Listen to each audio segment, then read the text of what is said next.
सैनिक स्कूल में एडमिशन के लिए जो अभी ई काउंसलिंग का प्रोसेस चल रहा है, उसी काउंसलिंग के प्रोसेस में फर्स्ट राउंड के लिए जो चॉइस फिलिंग का टाइम हम लोगों को दिया गया था वो टाइम ख़त्म हो चुका है।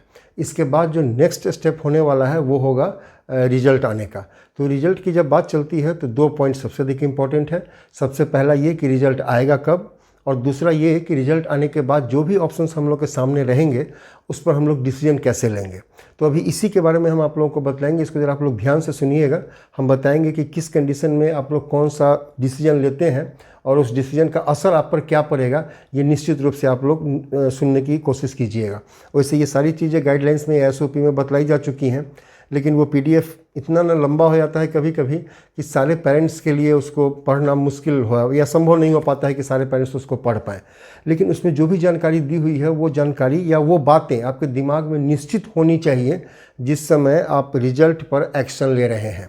जो कुछ भी ऑप्शन हम लोग के सामने रहेगा तो आप जो ऑप्शन उसमें चूज़ करेंगे, उस चूज़ करने के पहले कुछ जानकारी है, जो बातें आप लोगों के दिमाग में निश्चित रूप से होनी चाहिए, वो सारी चीज़ें आप लोग को आज हम बतलाएंगे। उम्मीद करते हैं कि जो भी डिसीजन आप लोग लेंगे उसमें जो हम बतलाएंगे उससे काफ़ी आप लोगों को मदद मिलेगी। तो सबसे पहली बात कि रिजल्ट कब आएगा। तो रिजल्ट कब आएगा इसके बारे में एक लाइन में हम बतला दे रहे हैं कि कोई भी कुछ नहीं कह सकता है श्योरली, सर्टेनली कोई इसमें कुछ भी नहीं कह सकता है। आपको हो सकता है ना कि वीडियोज़ मिलनी स्टार्ट हो गई होंगी कि इस डेट को आएगा रिजल्ट या 2 दिन में आ जाएगा, तो ये सब का कोई बेस नहीं है अभी, ठीक है ना। वो आपको इन्फॉर्मेशन इस तरह से डिफरेंट सोर्सेज से मिलेंगी, यूट्यूब पे हो जाए या कहीं कि आ गया रिजल्ट इस तरह से करके, लेकिन उस पर ठीक है आप देखने के लिए देखें, लेकिन उसको कंफर्म होने के लिए ना एक वेबसाइट है, आप वहाँ पर जाएँ। और ये नई वेबसाइट नहीं है, वही ई काउंसलिंग वाली वेबसाइट है जहाँ आप लोगों ने चॉइस फिलिंग का काम किया था। ये स्क्रीनशॉट आता रहेगा, हम बतला दे रहे हैं कहाँ मिलेगा वो। जब ई काउंसलिंग वाली वेबसाइट खोलेंगे ना तो होम पेज पे ही सबसे ऊपर में आपको एक थोड़ा सा राइट हैंड साइड में आपको दिखता रहेगा काउंसलिंग प्रोसेस करके एक ऑप्शन दिखेगा। काउंसलिंग टैब रहता है, उस पर आप क्लिक करेंगे तो एक नीचे में एक ऑप्शन दिखलाई देगा काउंसलिंग शेड्यूल। काउंसलिंग शेड्यूल पर आप क्लिक कीजिए, एक टेबल आपके सामने खुल जाएगा। अभी आपके सामने उसमें 2 डेट दिखाई दे रहे होंगे, रजिस्ट्रेशन एंड चॉइस फिलिंग का स्टार्ट डेट और रजिस्ट्रेशन चॉइस फिलिंग का एंड डेट 6 मार्च और 13 मार्च। उसके बाद 3 कॉलम हैं, उसमें कैप्शंस लिखे हुए हैं, लेकिन डेट का जो कॉलम है उसमें वैकेंट है, अभी डेट उसमें अनाउंस नहीं हुई है। उसमें जो पहला वैकेंट कॉलम है ना वो रिजल्ट डेट का ही है। तो जब रिजल्ट आने वाला होगा ना तो सबसे पहले डेट वहीं पे अपडेट होगी, सबसे पहले यहीं पे अपडेट होगी और इसी के बाद सारे लोगों को पता चलेगा, आपको हमको कोई भी हो। तो आप कहीं से भी यदि न्यूज़ सुनते हैं तो सबसे पहले जाके आप वहीं पर कंफर्म हो लें। उसके बाद जो उसमें 2 कॉलम और है उसमें आप लोगों को वेरिफिकेशन का स्टार्ट डेट और वेरिफिकेशन का ही एंड डेट दिखेगा कि जिस डेट के बीच में आप लोगों को जाकर सारा काम एडमिशन से रिलेटेड जो प्रोसेस है वो कंप्लीट कर लेना है। तो आप लोग इस साइट पर जाकर कंफर्म होकर देख सकते हैं। आप लोग दिन भर में 1 बार 2 बार और ज़्यादा यदि थोड़ी सी क्यूरियोसिटी है जानने की तो 5-6 बार 10 बार आप लोग जितनी बार इच्छा हो आप लोग देख सकते हैं कि रिजल्ट इस पर अपडेट, रिजल्ट आने का जो डेट है वो इस पर अपडेट हुआ है कि नहीं हुआ है। अब आते हैं सबसे इम्पॉर्टेंट बात कि जब रिजल्ट अनाउंस्ड हो जाएगा तो जो भी हम ऑप्शंस हम लोग के सामने रहेंगे उस पर हम लोग डिसीजन कैसे लेंगे।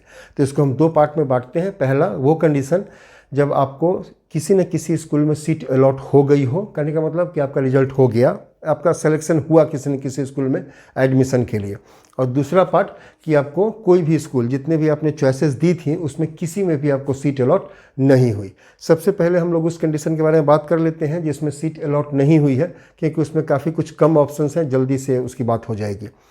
यदि और ये दिखेगा कहाँ ये भी हम आपको बतला दे रहे हैं। स्क्रीनशॉट इससे भी रिलेटेड स्क्रीनशॉट आपके सामने आता रहेगा, कंप्यूटर पर भी और मोबाइल पर भी, दोनों जगह अगर स्क्रीनशॉट है आप लोग ध्यान से देखते रहिएगा इसको।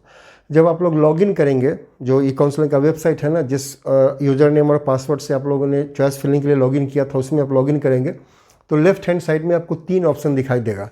पहला रहेगा स्टूडेंट प्रोफाइल, वो आप लोग देख चुके हैं।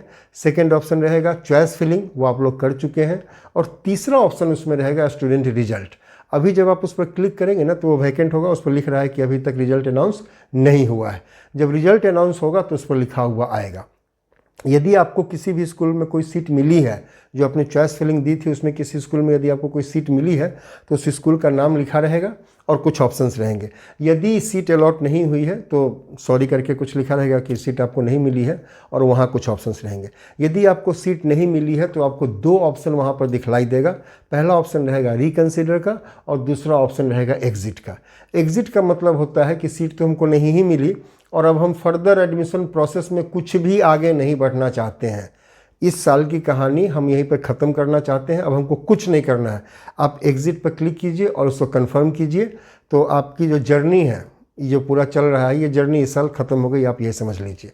लेकिन यदि आप चाहते हैं कि ठीक है हमें सीट तो नहीं मिली लेकिन नेक्स्ट राउंड में हम फिर से ट्राई करना चाहते हैं, तो सिंपल सा है, आप रिकंसिडर पर क्लिक कीजिए, उसको कंफर्म कीजिए। आप नेक्स्ट राउंड के लिए एलिजिबल हो गए कि जब नेक्स्ट राउंड इसकी काउंसलिंग होगी तो हम उस समय जाकर आपको फिर से अपनी चॉइसेस भरेंगे और सारा काम करेंगे। और ये सेकेंड राउंड में कैसे होगा ये जब समय आएगा तो बतलाएंगे, अभी बतलाने से वीडियो थोड़ा लंबा हो जाएगा और अभी उसकी ज़रूरत है भी नहीं। एक चीज़ यहाँ पर और बतला दे रहे हैं, वैसा लिखा हुआ इसमें नहीं है लेकिन लास्ट ईयर ऐसा ही हुआ था, ध्यान दीजिएगा। यदि आपने रिकंसिडर पर भी क्लिक नहीं किया, उसके लिए भी टाइम लिमिट रहेगा, कितने दिनों में इसको कर लेना है, आपको डिसीजन ले लेना है। यदि आपने ना ही रिकंसिडर पर क्लिक किया ना ही एग्जिट पर क्लिक किया तो लास्ट ईयर ये हुआ था कि सिस्टम ने बाय डिफ़ॉल्ट उसको एग्जिट मान लिया था, रिकंसिडर नहीं माना था। इसलिए आप लोगों को यदि एग्जिट करना है तो कोई बात नहीं है, आप एग्जिट पर क्लिक कीजिए या नहीं कीजिए, फाइन। जब कुछ करना ही नहीं है तो जो हो जाए। लेकिन यदि रिकंसिडर करना है, आप लोगों को नेक्स्ट राउंड में जाना है, तो रिकंसिडर पर आप लोग क्लिक करके कंफर्म उसको निश्चित रूप से करेंगे। ये हो गई बात जब सीट अलॉट नहीं हुई। तो यदि सीट अलॉट होती है तो एक ऑप्शन आपके साथ और बढ़ जाएगा, मतलब रिकंसिडर और एग्जिट तो रहेगा ही, एक ऑप्शन आप लोगों के सामने और दिखाई देगा और वो ऑप्शन होगा एक्सेप्ट का। एक्सेप्ट जैसा नाम से ही क्लियर है, एक्सेप्ट जो स्कूल आपको मिली है उसको एक्सेप्ट कीजिए। और एग्जिट का भी वही है कि हमको सीट तो मिल गई लेकिन हम इसमें किसी न किसी कारण से, रीजन जो आपका पर्सनल हो सकता है, हम इसमें एडमिशन नहीं लेना चाहते हैं।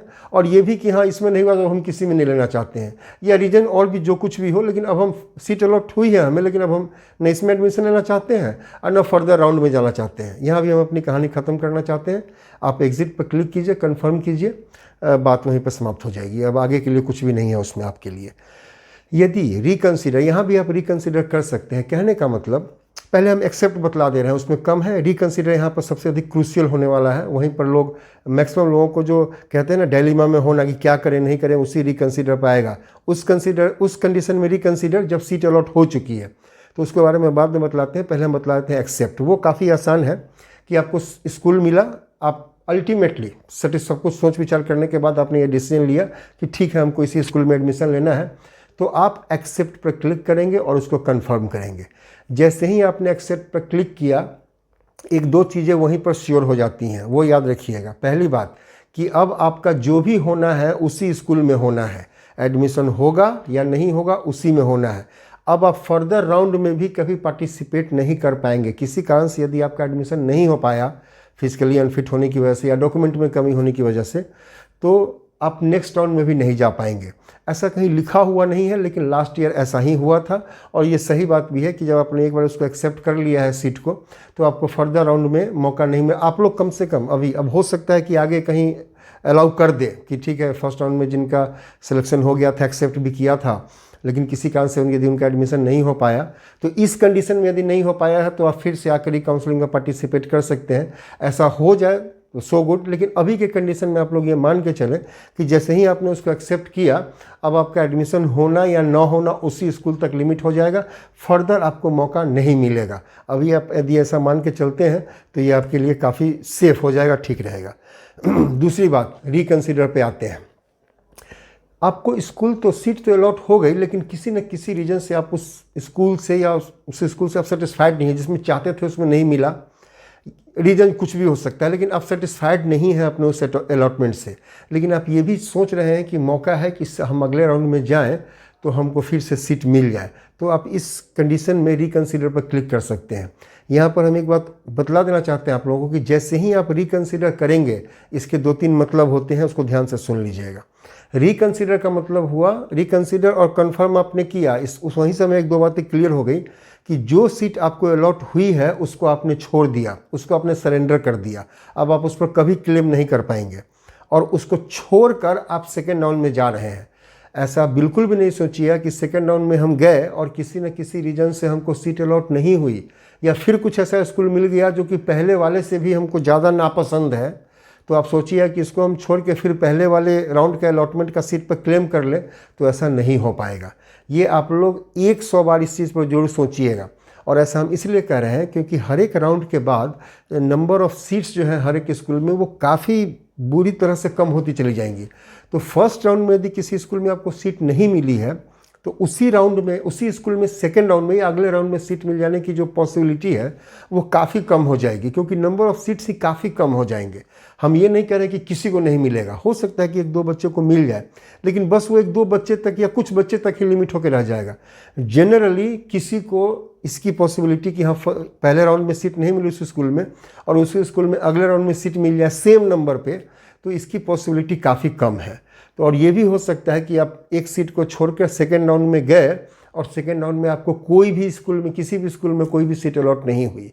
तो ये स्थिति जो होगी ना, सो ये आप समझ सकते हैं कि बहुत गार्जियन के लिए ये कंडीशन जो है ना काफ़ी पेनफुल हो सकता है।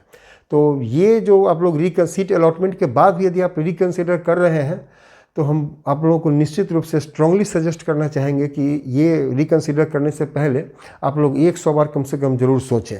नहीं तो ऐसा आप लोग इस कंडीशन में ना पहुंच जाए कि एक चीज़ को छोड़ के दूसरी चीज़ के पीछे गए और वो दूसरी चीज़ तो नहीं ही मिली और जो एक चीज़ मिल रही थी वो भी हाथ से निकल गई। ठीक है, तो ये कुछ बातें थी जो हमने आप लोगों को बतलाई है काउंसलिंग से रिलेटेड। ये बतला दिया अभी इसीलिए क्योंकि रिजल्ट कभी भी आ सकता है, तो कुछ बातें आप लोगों के दिमाग में यदि रहेंगी तो जो डिसीजन आप लोग लेंगे उसमें आप लोगों को काफ़ी मदद मिल जाएगी। इससे रिलेटेड यदि कोई भी इन्फॉर्मेशन आती है तो उसको भी लेकर हम आप लोगों के सामने जल्दी ही ज़रूर आएंगे।